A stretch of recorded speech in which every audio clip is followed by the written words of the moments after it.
yang seperti apa?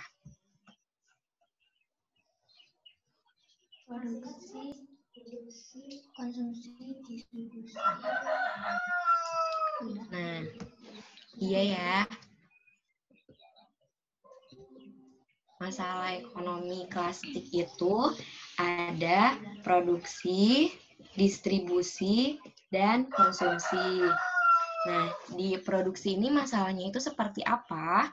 Nah, di produksi ini, di sini tuh lebih menekankan kepada produsen, yang dimana produsen ini menentukan bagaimana caranya menghasilkan barang dan jasa agar bisa memenuhi kebutuhan manusia yang beragam. Seperti yang kita ketahui ya, bahwa manusia itu memiliki kebutuhan yang banyak banget, yang tidak terbatas gitu. Nah, di sini produsen harus memikirkan nih, harus berpikir bagaimana caranya agar kebutuhan masyarakat itu yang tidak terbatas itu terpenuhi oleh produsen ini. Ya, harus diingat ya, bahwa di dalam produksi ini lebih menekankan kepada produsen berpikir bagaimana memenuhi kebutuhan masyarakat yang beragam, yang banyak banget. Nah, disinilah peran produsen muncul gitu di masalah produksi.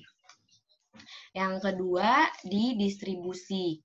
Nah, di distribusi ini tuh lebih kepada distributor, di mana di sini tuh menekankan kepada penyaluran barang. Karena tadi produsennya sudah nih, apa nih yang mau diproduksinya itu untuk memenuhi kebutuhan masyarakat itu sudah dipikirkan, langsung kita ke distribusinya. Cara penyalurannya itu seperti apa? Agar si penyalurannya itu tepat sasaran kepada konsumen, tidak salah menyampaikan. Contohnya seperti ini. Contohnya ada produsen mainan nih. Kita memproduksi mainan. Nah, memproduksi mainan ini kan menurut Sela dan Sera, kalau mainan itu cocoknya untuk siapa? Anak-anak. Nah, iya ya, untuk anak-anak. Nah, jadi disinilah peran distributor itu untuk menyalurkan agar si barang yang dari produsennya itu tepat sasaran kepada konsumen yang membutuhkan. Seperti tadi, contohnya kalau misalkan mainan ya berarti didistribusikannya untuk anak-anak gitu. Jangan sampai salah mendistribusikan. Nah, seperti itu. Dan yang ketiga ada konsumsi. Nah, konsumsi ini tuh yang lebih berperannya konsumen, yang dimana menentukan bagaimana barang dan jasa yang beredar dapat dikonsumsi sesuai dengan kebutuhan. Nah, jadi di sini tuh sebagai konsumen tuh kita harus menentukan nih barang apa yang kita butuhkan, barang apa yang kita butuhkan sangat-sangat dibutuhkan sama kita. Jangan sampai kita mengkonsumsi barang yang tidak kita butuhkan, karena nanti kita mubazir gitu. Kalau misalkan kita mengkonsumsi atau kita membeli barang yang nggak kita butuhin, malah jadi nanti menghambur-hamburkan uang gitu. Jadi di konsumsi ini tuh kita harus benar-benar apa sih namanya tuh menentukan barang apa yang benar-benar kita butuhkan, barang apa yang emang benar-benar kita mau konsumsi. Pokoknya jangan sampai kita membeli barang yang emang nggak kita butuhin. Nah, dari masalah klasik ini tuh, dari mulai produksi, yang tadi produsennya harus memikirkan nih, apa sih kebutuhan apa sih yang sekarang tuh yang beredar di masyarakat tuh, terus distribusi, cara penyalurannya dengan tepat, jangan sampai kita tuh menyalurkan dengan yang salah gitu. Terus yang ketiga konsumsi gitu. Jadi kita harus benar-benar mengkonsumsi apa yang kita butuhkan, yang lagi urgent banget yang kita butuhkan itulah yang kita konsumsi. Nah, dari masalah klasik kan udah ya, ingat ya. Coba sebutin lagi masalah klasik itu apa aja, Sela atau Sera, boleh?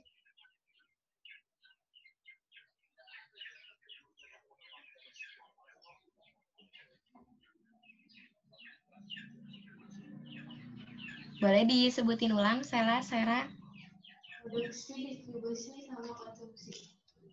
Nah, terus tadi yang kata Ibu kalau produksi itu lebih kepada produsen. Kalau distribusi? Distributor. Kalau distribusi dan konsumsi, konsumen. ya, ingat ya, pokoknya masalah ekonomi klasik ini ada 3, di mana produksi lebih kepada produsennya harus memikirkan barang apa yang dibutuhkan, distribusinya kepada penyaluran barangnya harus tepat sasaran, dan konsumsi kita harus benar-benar memikirkan barang apa yang emang kita butuhkan. Nah, selanjutnya ada masalah ekonomi modern. Ada yang masih ingat nggak masalah ekonomi modern itu apa aja? Apa?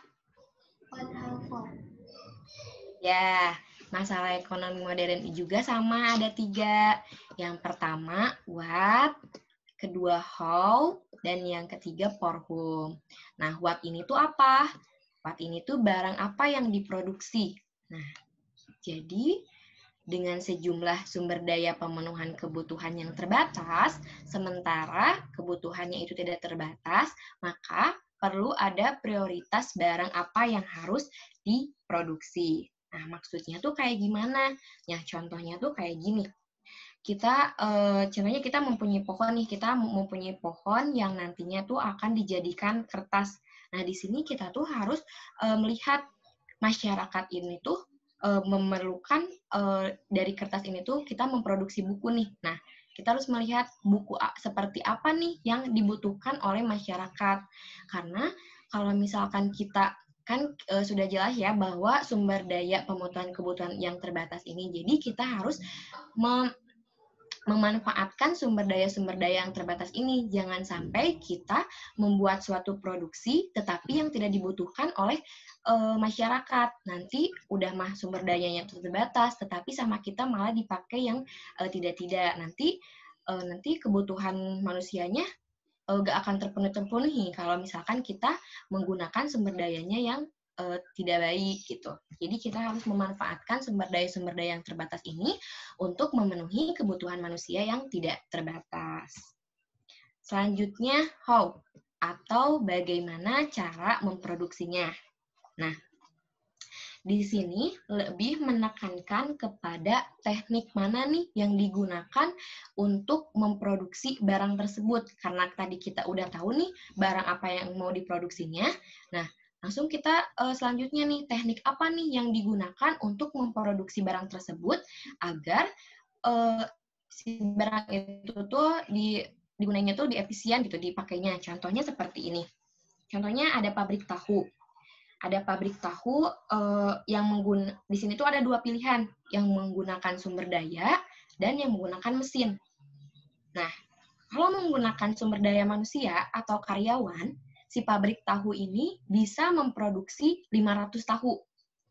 Sedangkan kalau misalkan menggunakan mesin, si pabrik tahu ini bisa memproduksi 1000 tahu. Nah, menurut Sheila sama Saira, manakah yang teknik mana yang lebih efisien antara menggunakan sumber daya manusia atau menggunakan mesin? Mesin. Nah, mesin ya. Nah, ya meskipun mesin itu kita membelinya hanya satu kali, sedangkan karyawan kita harus menggaji beberapa kali. Nah, jadi perlu diingat di bagaimana cara memproduksi ini, kita menekankan kepada teknik yang kita gunain agar nantinya itu lebih efisien dan efektif gitu. Seperti tadi ya, lebih efektif menggunakan mesin. Meskipun kita harus membeli mesin dari awalnya, ya meskipun agak mahal, tetapi dengan menggunakan mesin ini kita dapat memproduksi yang lebih banyak dibandingkan kita menggunakan manusia atau karyawan. Selanjutnya, for whom, yaitu untuk siapa barang diproduksi. Nah, masalah ini berkaitan dengan distribusi atau penyaluran barang dan jasa. Salah satu faktor yang mempengaruhi pada distribusi di masyarakat adalah perbedaan penghasilan konsumen. Nah, setelah kita mengetahui barang apa yang akan diproduksi, bagaimana tadi cara memproduksinya, nah sekarang kita harus mengetahui juga setelah kita tahu nih barang apa yang mau diproduksi, cara pembuatannya sudah tahu, tetapi kita masih belum tahu si barangnya itu dikemanain. Nah, disinilah peran dari distribusinya harus tepat dan sasaran. Seperti tadi, yang mainan tadi. Kita kan udah memproduksi mainan, kita udah mengetahui teknik cara pembuatan mainan. Nah, jangan sampai salah penyalurannya, bahwa si mainan itu kan untuk anak-anak. Jangan sampai kita menjualnya itu di kantoran, di industri-industri, tetapi kalau yang cocok untuk mainan biasanya di mana penjualannya? Kalau misalkan kita jualan mainan itu yang kita temuin sering di mana? Kalau ada yang jualan mainan? Di depan sekolah. Nah, iya ya. Biasanya di sekolah-sekolah atau di pasar-pasar untuk keperluan anak-anak kecil gitu ya, di SD-SD. Nah, disinilah kita jangan sampai belum mengetahui untuk siapa sih barang yang kita produksi. Padahal kita sudah mengetahui barang apa yang akan diproduksinya, caranya itu seperti apa, dan yang terakhir kita harus benar-benar tepat sasaran untuk siapa barang itu diproduksinya. Karena kan kita sudah mengeluarkan biaya, kalau misalkan kita tidak mengetahui nanti barangnya ya mau dikemanain, mau diapain, sayang juga, mubazir gitu ya. Kalau enggak, disalurkan. Nah, dari masalah ekonomi klasik dan masalah ekonomi modern itu, ada yang ingin ditanyakan terlebih dahulu nggak? Nggak, lanjut aja? Iya. Lanjut aja, oke. Nah, selanjutnya kita ke sistem ekonomi. Ada yang tahu nggak sistem ekonomi, ada sistem ekonomi apa aja?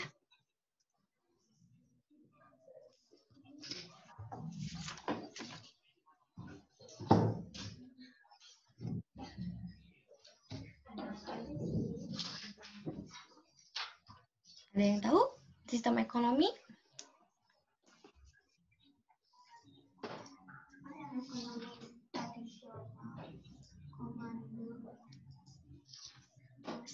Ada yang tahu nggak sistem ekonomi itu apa? Ibu jelasin ya. Jadi sistem ekonomi itu tuh semacam perpaduan beberapa subsistem yang membentuk sistem itu sendiri. Nah, mungkin lebih jelasnya tuh bahwa sistem ekonomi adalah perpaduan dari aturan-aturan atau cara-cara yang merupakan satu kesatuan yang digunakan untuk mencapai tujuan dalam perekonomian. Jadi sistem ini tuh seperti aturan-aturan atau panduan-panduan yang digunakan sistem atau aturan-aturan yang menjadi satu kesatuan yang digunakan untuk menjadi panduan untuk mencapai suatu tujuan dalam perekonomian. Nah, di sistem ekonomi itu ada berapa jenis, tahu nggak?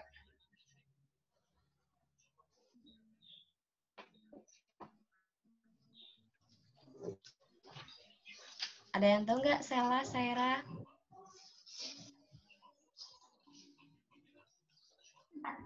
Ada 4. Boleh sebutin apa aja?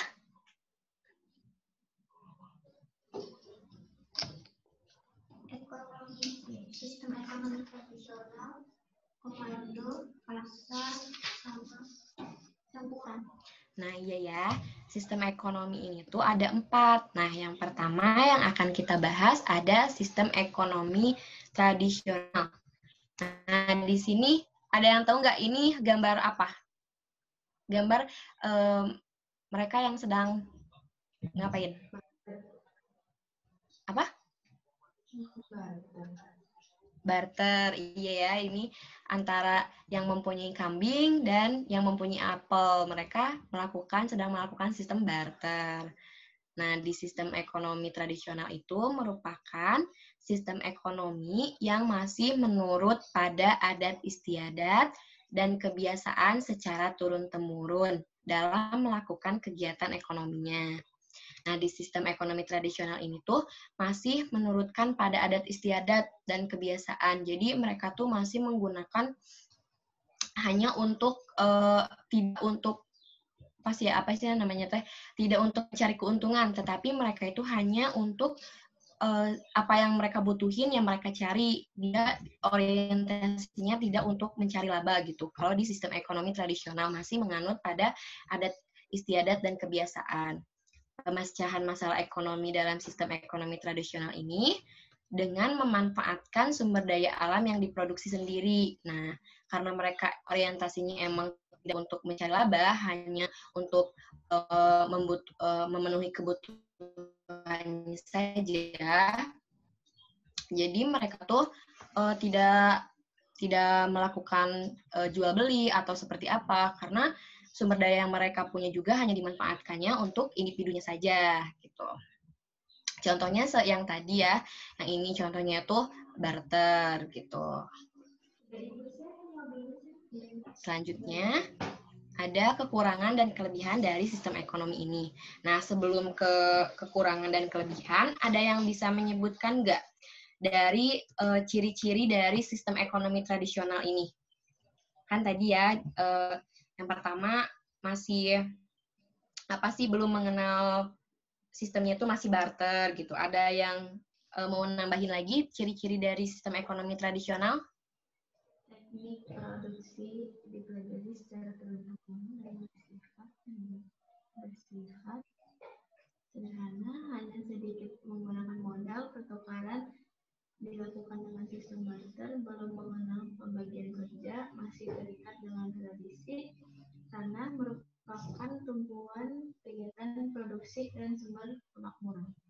Nah, iya ya, dari yang tadi ciri-ciri saya sebutin benar bahwa di sistem ekonomi tradisional itu tekniknya yang dipelajarinya itu masih turun-temurun atau sifatnya tuh sederhana. Jadi ruang lingkupnya masih kecil di ekonomi tradisional ini. Hanya sedikit menggunakan modal, ya yang tadi Ibu sebutkan bahwa di sistem ekonomi tradisional itu orang-orang itu tidak berorientasi pada laba, mereka hanya berorientasinya pada apa yang mereka butuhkan, yang mereka cari. Seperti itu, hanya untuk memenuhi kebutuhan hidupnya saja. Terus pertukarannya dilakukan dengan sistem barter karena mereka emang belum mengenal uang, jadi mereka kalau misalkan seperti contoh ini, yang mempunyai kambing, yang mereka tuh dia tuh pengen makan apel, tapi mereka tidak mempunyai apel, mereka punyanya kambing.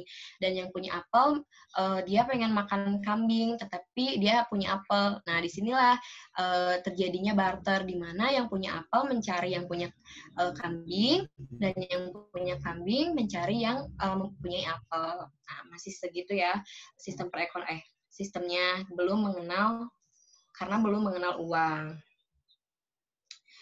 Terus masih terikat dengan tradisi, ya karena ini tradisional, seperti yang tadi ruang lingkupnya masih sederhana. Jadi kegiatannya tuh masih sesuai dengan mengikuti pada adat istiadat yang terdahulu gitu. Selanjutnya ada kekurangan dan kelebihan dari sistem ekonomi tradisional. Yang pertama, tidak adanya persaingan karena semua dilakukan berdasarkan kebiasaan. Kedua, masyarakat tidak terbebani target tertentu karena semua kegiatan dilakukan untuk memenuhi kebutuhan sendiri. Nah, karena emang tidak adanya suatu persaingan atau apapun itu, karena mereka emang memenuhi kebutuhannya itu atas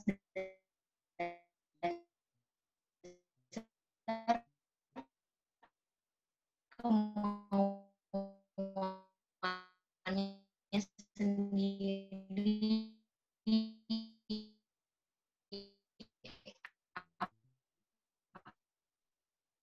apa yang mereka butuhin, yang mereka cari, ya dalam ini seperti ada.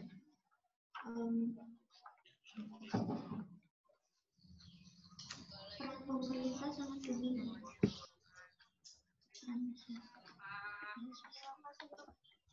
Bagaimana salah? Ekonomi pusat atau perencanaan. Nah, iya ya.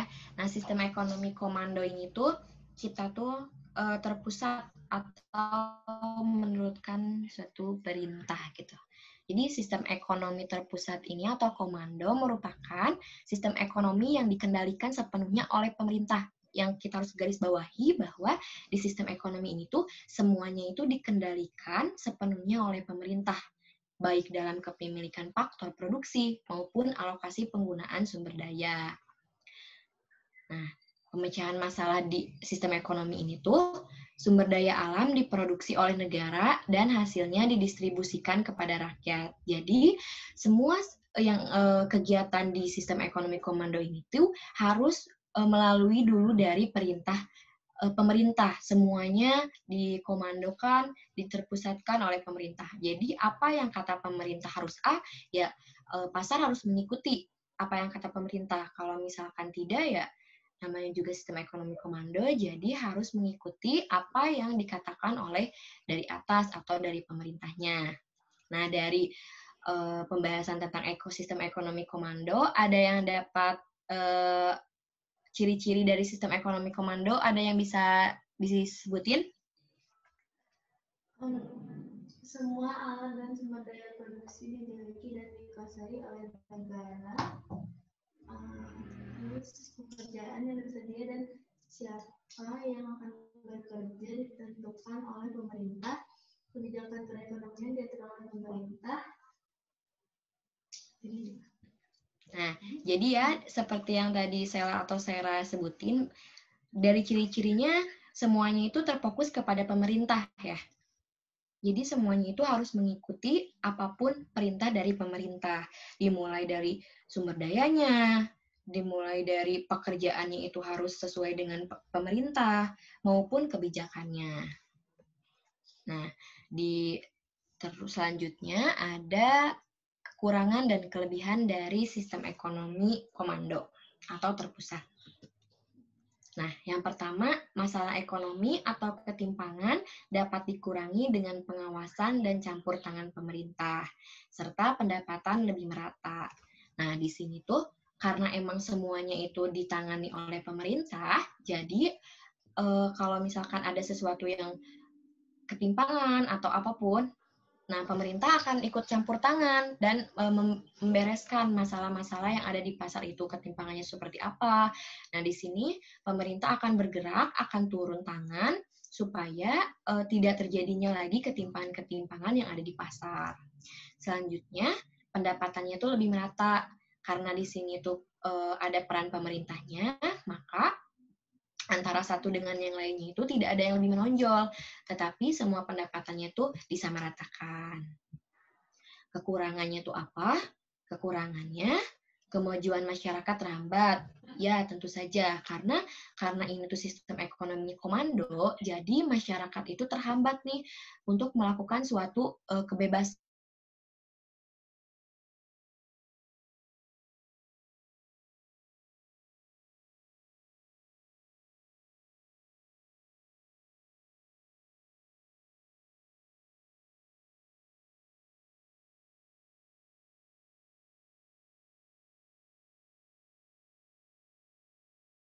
Itu terkekang.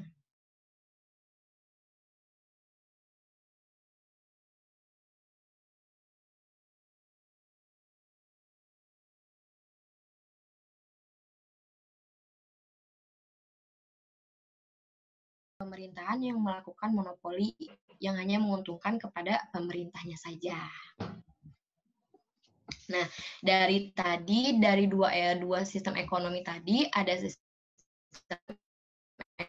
ekonomi tradisional dan sistem ekonomi komando atau terpusat. Ada yang mau ditanyain dulu nggak? Nggak ada? Nggak ada. Oke, kita lanjut lagi. Nah, di sini ada sistem ekonomi pasar liberal. Nah, apa sih sistem ekonomi pasar liberal? Boleh nggak Sela atau Sera bacain yang ada di layar? Sistem ekonomi pasar merupakan sistem ekonomi yang memberikan kebebasan kepada masing-masing individu untuk melakukan kegiatan ekonomi. Pada sistem ekonomi ini, segala sesuatu ditentukan oleh kondisi pasar. Pemerintah tidak ikut campur tangan dan tidak dapat memengaruhi kegiatan ekonomi yang dilakukan oleh masyarakat. Pemecahan masalah ekonomi dalam sistem ini diserahkan pada mekanisme pasar. Nah, di sistem ekonomi pasar ini kebalikan dari sistem ekonomi yang komando, di mana kalau di sistem ekonomi komando segalanya diatur oleh pemerintah, atau pemerintah itu ikut campur tangan. Kalau misalkan di sistem ekonomi pasar ini, di sini masing-masing individu itu diberikan kebebasan untuk melakukan kegiatan ekonomi apapun gitu. Di sini pemerintah tidak ikut campur tangan nih. Pemerintah melepaskan tangan kepada masing-masing individu, silakan mereka melakukan kreativitasnya, melakukan kebebasannya, apa yang ingin mereka lakukan, yaitu terserah lagi kepada merekanya mau seperti apa. Nah, pemecahan masalah dari ekonomi pasar ini tuh yaitu diserahkan lagi kepada mekanisme pasarnya itu seperti apa, dikembalikan lagi. Kalau misalkan ada masalah, dikembalikan lagi kepada masing-masing individunya. Karena mereka yang melakukan suatu kebebasannya, mereka yang melakukan suatu kegiatan ekonominya, jadi mereka juga yang harus memecahkan masalahnya itu sendiri. Karena di sini pemerintah tidak akan ikut campur tangan, pemerintah tidak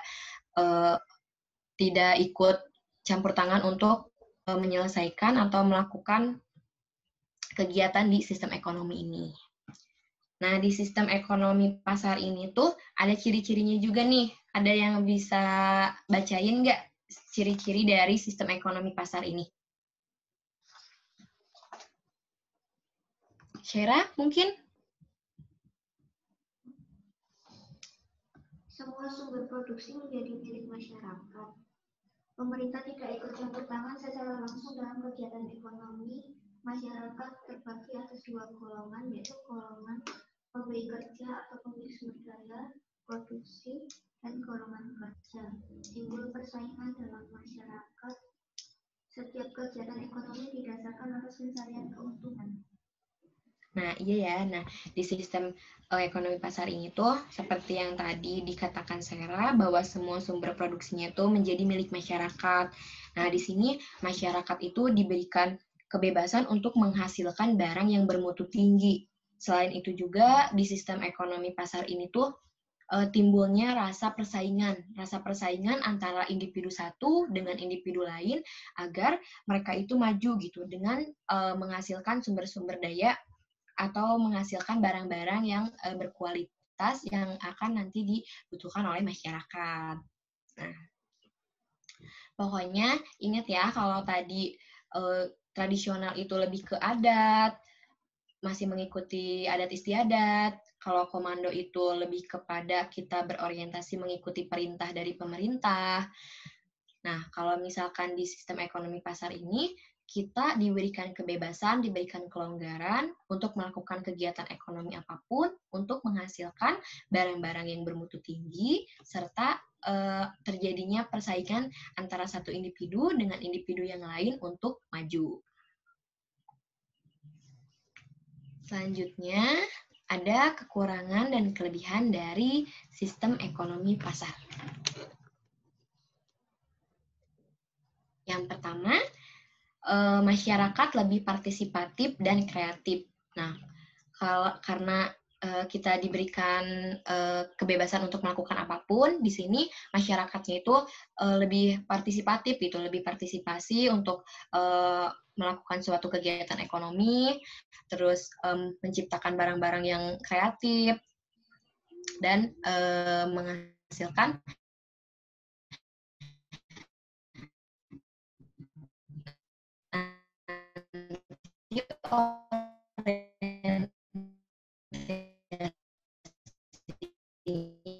akan tinggi. Kelebihannya itu seperti ini, karena kita diberikan kebebasan untuk melakukan apapun, masyarakatnya itu lebih kreatif, partisipatif, dan produk-produk yang dihasilkannya itu tidak terbatas gitu, karena mereka bebas melakukan atau memproduksi barang-barang apapun itu. Tetapi di sini masih ada kekurangan nih dari sistem ekonomi pasar ini. Yang pertama, adanya ketimpangan meningkat karena pendapatan dan penguasaan faktor produksi yang tidak merata. Nah, karena di sini tuh semuanya itu diserahkan lagi kepada individunya, otomatis ada suatu ketimpangan dari individu satu ke individu yang lain. Karena seperti yang kita ketahui tadi, bahwa di sistem ekonomi pasar ini tuh masyarakatnya itu kan lebih partisipatif dan kreatif, jadi nanti tuh dilihat mana nih yang lebih kreatif, otomatis pendapatannya mereka yang lebih maju atau lebih meningkat dibandingkan dengan orang yang hanya diam-diam saja atau tidak melakukan apapun di kegiatan ekonomi di sistem ekonomi pasar ini. Yang kedua, adanya monopoli yang bisa merugikan masyarakat. Karena ini tuh semuanya diserahkan oleh masyarakatnya kepada individu masing-masing, tidak adanya campur tangan pemerintah, otomatis gitu pasti ada aja yang suatu kegiatan itu yang akan merugikan ke masyarakatnya itu tersendiri, baik itu dari segi keuangan atau mungkin dari segi penguasaan sumber daya, seperti itu. Nah, mungkin selanjutnya ada